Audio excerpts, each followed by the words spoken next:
Bom dia, pessoas! Hoje o tema do vídeo é sobre família, sobre o lado mais bonito do ramo do direito da família.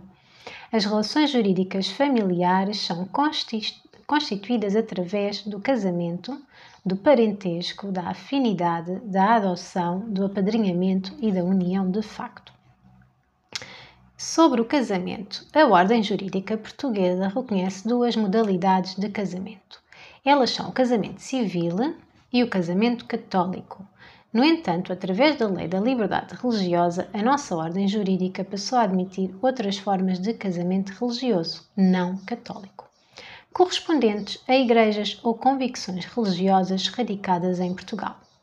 A Lei da Liberdade Religiosa de 2001 diz no seu artigo 2º que ninguém pode ser privilegiado, beneficiado, prejudicado, perseguido, privado de qualquer direito ou isento de qualquer dever por causa das suas convicções ou práticas religiosas. O Estado não discriminará nenhuma igreja ou comunidade religiosa relativamente às outras. Esta norma jurídica respeita o artigo 13 da Constituição da República Portuguesa, os nossos fundamentais, o que tenho vindo aqui a falar nos diferentes vídeos, que podem também ver o segundo vídeo que fiz, que falei sobre este artigo, aqui no nosso canal. Assim, diria que existem não 2 tipos de casamento, mas 3 tipos de casamento. Casamento civil, casamento católico e casamento não católico.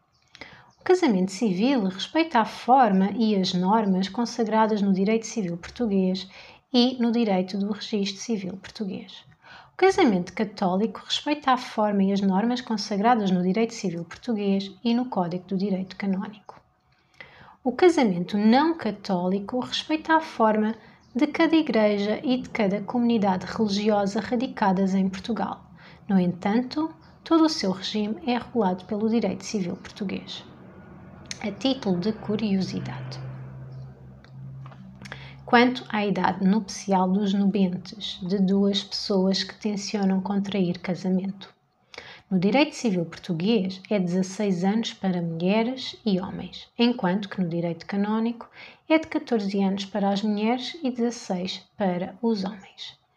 O direito canónico procura ajustar-se à diferença de maturidade biológica e psicológica entre homens e mulheres. Esta é a justificação, ao passo que o direito civil português faz relevar o princípio da igualdade, tal como menciona a nossa Constituição da República Portuguesa. No entanto, e apesar da admissão do casamento católico na nossa ordem jurídica, o legislador estabeleceu que não podem casar catolicamente os que não possam fazer de forma civil. Assim, a idade mínima para contrair casamento, independentemente de casamento seja, não é? Portanto, um casamento civil, um casamento católico ou um casamento não católico, a idade mínima para contrair casamento é 16 anos.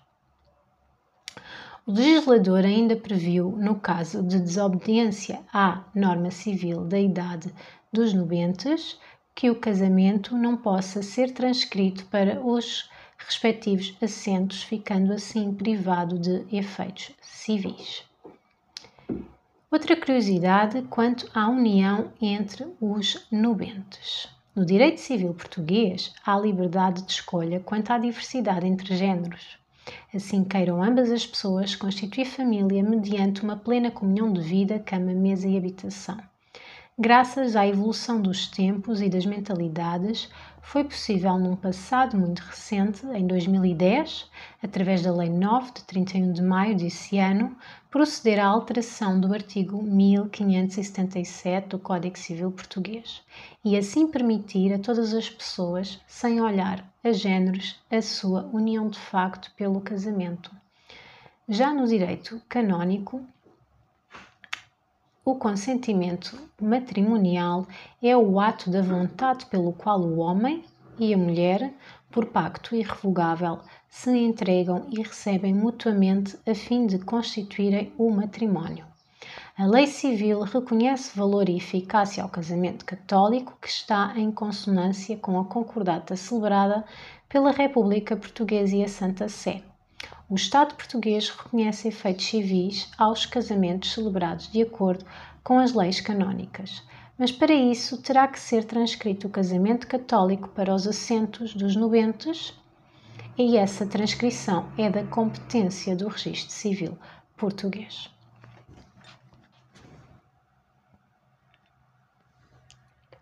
Outra curiosidade, agora quanto ao número de pessoas envolvidas e aos pressupostos no matrimónio.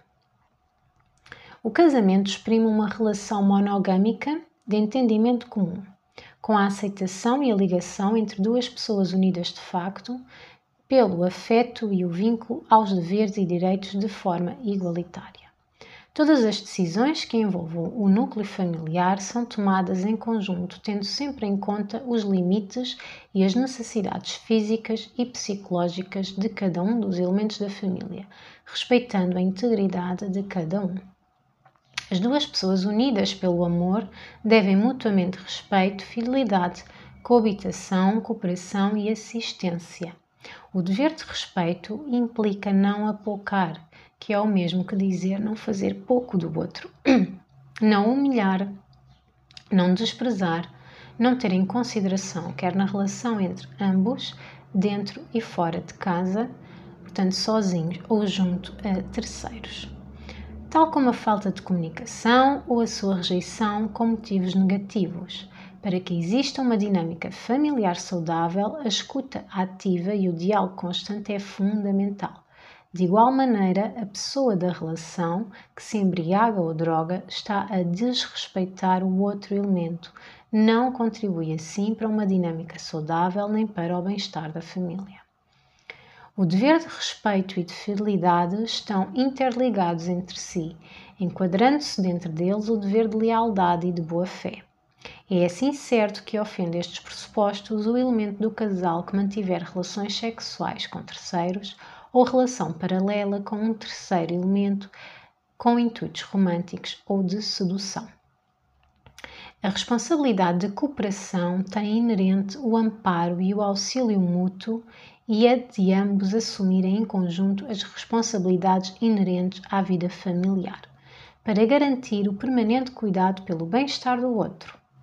Compreende assim a ajuda na vida cotidiana, a prestação de cuidados de saúde e apoio na atividade profissional. Abrange assim, em famílias onde existam menores de responsabilidade de ambos, o cuidado pela saúde, educação, bem como o apoio a outros familiares a cargo. A responsabilidade de assistência é também a obrigação de prestar alimentos e a de contribuir para os encargos da vida familiar. Aqui cabe ao casal em harmonia proceder a uma gestão financeira equitativa, contemplando os rendimentos e as despesas conjuntas do núcleo familiar, tendo em conta as necessidades de cada elemento.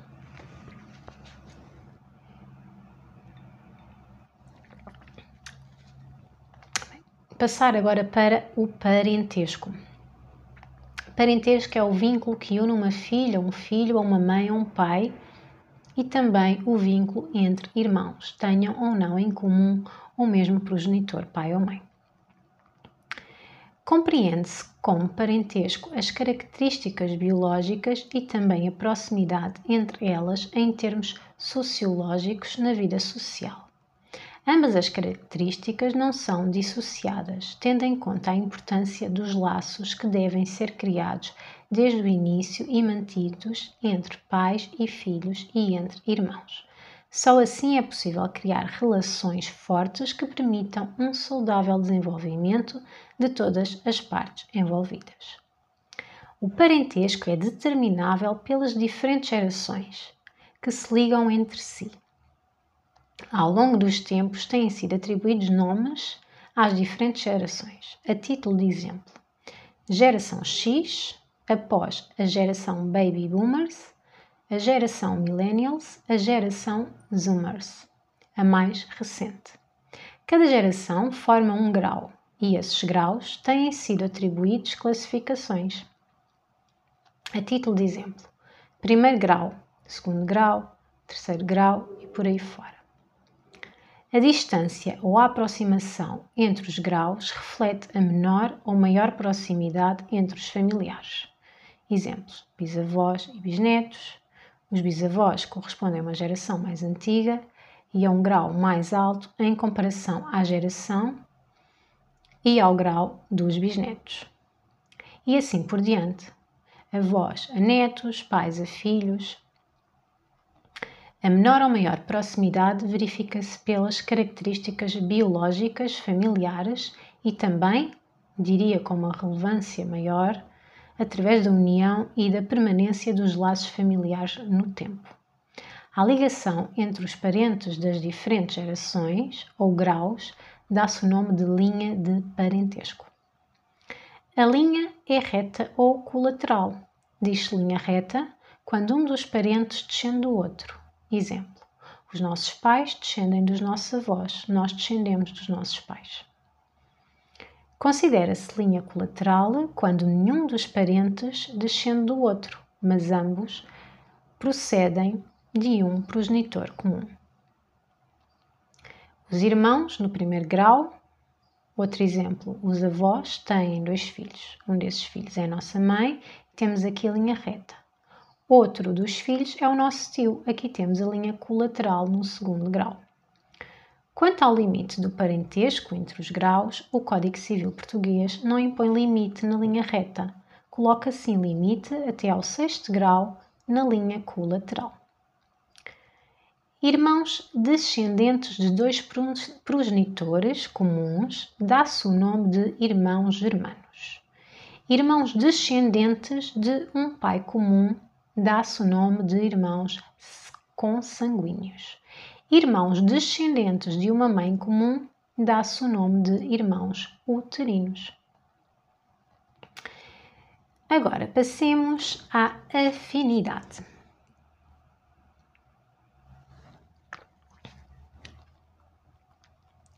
Afinidade é o vínculo que liga cada uma das pessoas unidas de facto pelo casamento à família já existente da outra pessoa.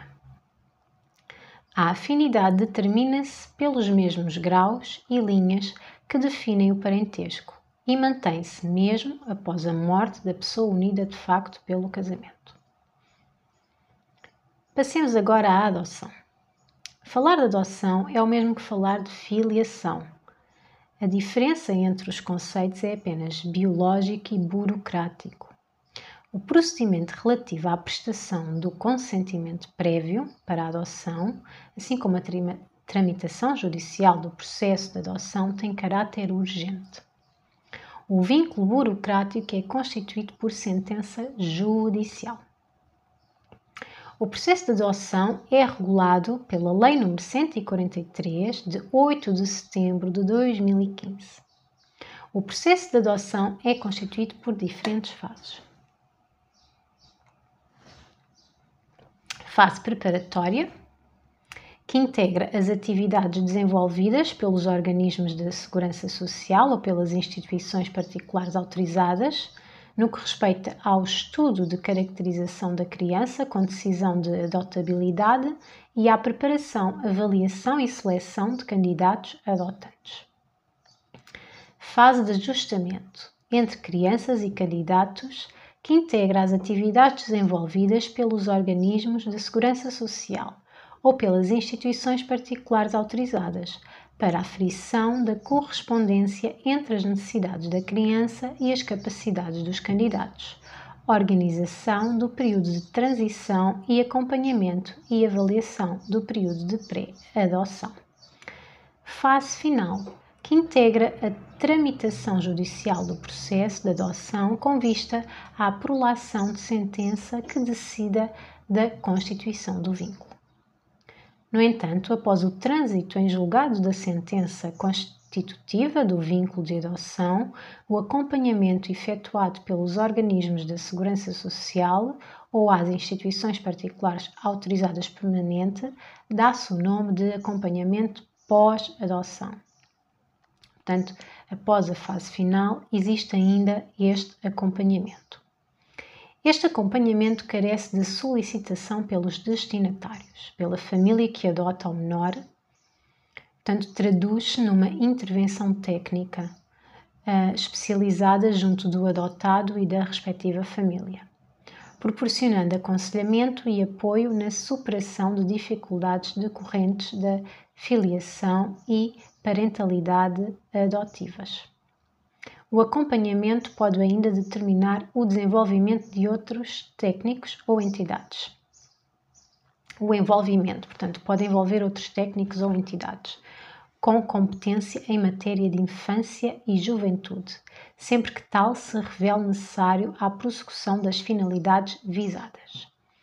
É efetuado até à idade de 18 anos do adotado, podendo ser estendido até aos 21 anos, quando aquele solicite a continuidade da intervenção antes de atingir a maioridade. O fim da adoção é realizar o superior interesse da criança. É este, portanto, o objetivo.